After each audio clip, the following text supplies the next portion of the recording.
वामे यस्य स्थिता राधा सृष्ट यस्यास्ति वक्षसि वृंदावन विहारंतम श्री कृष्णम हृदय चिंतये। विश्वविख्यात वडताल धामनी अंदर विराजमान लक्ष्मीनारायण देव हरि कृष्ण महाराजना सानिध्यमा आजनी आ सभामां उपस्थित वडताल लक्ष्मीनारायण देव पीठाधिपति परम पूज्य धर्म धुरंधर 1008 आचार्य महाराज श्री राकेश प्रसादजी महाराज श्री वक्ता स्थाने विराजमान अति उत्साही एवा स्वामी सत्यप्रकाशदासजी स्वामी, पूज्य चेरमेन स्वामी देवप्रकाश स्वामी, श्याम स्वामी, पूज्य सुखदेव स्वामी अने दरेक वाला हरिभक्तोने मारा हेतथी जय स्वामीनारायण।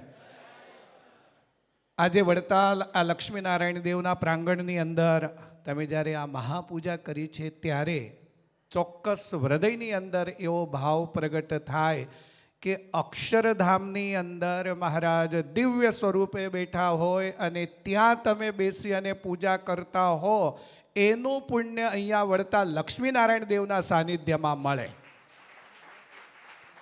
आ एक एवुं धाम छे कि ज्यां भगवान स्वामीनारायण महाप्रभुना चरण कमलथी अंकित थयेली आ भूमि छे अने आ भूमिनी अंदर रही अने आ पूजा करो ने एटले महाराज राजी थाय थाय अने थाय।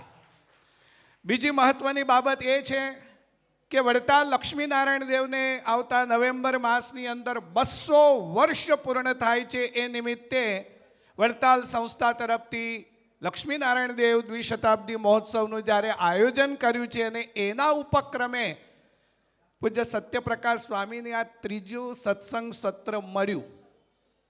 બહુ ભાગ્યશાળી કહેવાય। બીજું અમને મળ્યું હતું સ્વામી, ત્રીજું તમને મળ્યું।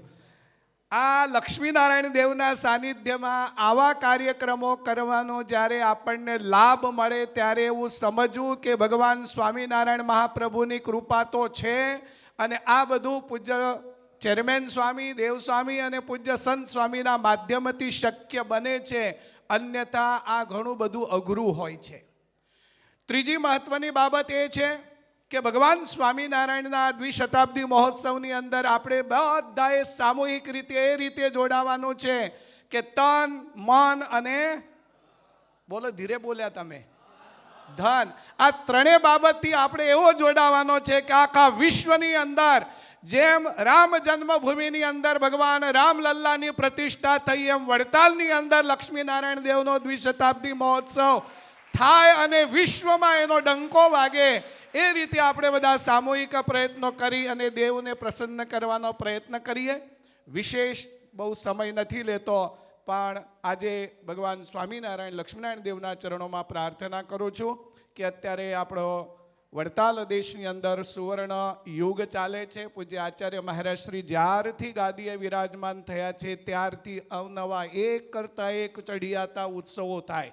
અહીંયા જ નહીં, ભારતની બહાર પણ અમેરિકા હોય, કેનેડા હોય, ઓસ્ટ્રેલિયા હોય, લંડન હોય, બધી જ જગ્યાએ પૂજ્ય મહારાજ શ્રીના માધ્યમથી એટલા બધા મંદિરો થાય છે કે દર વર્ષે 2-5 મંદિરોની પ્રતિષ્ઠા વિદેશોમાં થાય અને ભારતમાં તો કેટલા થાય છે એની ગણતરી જ ના થઈ શકે।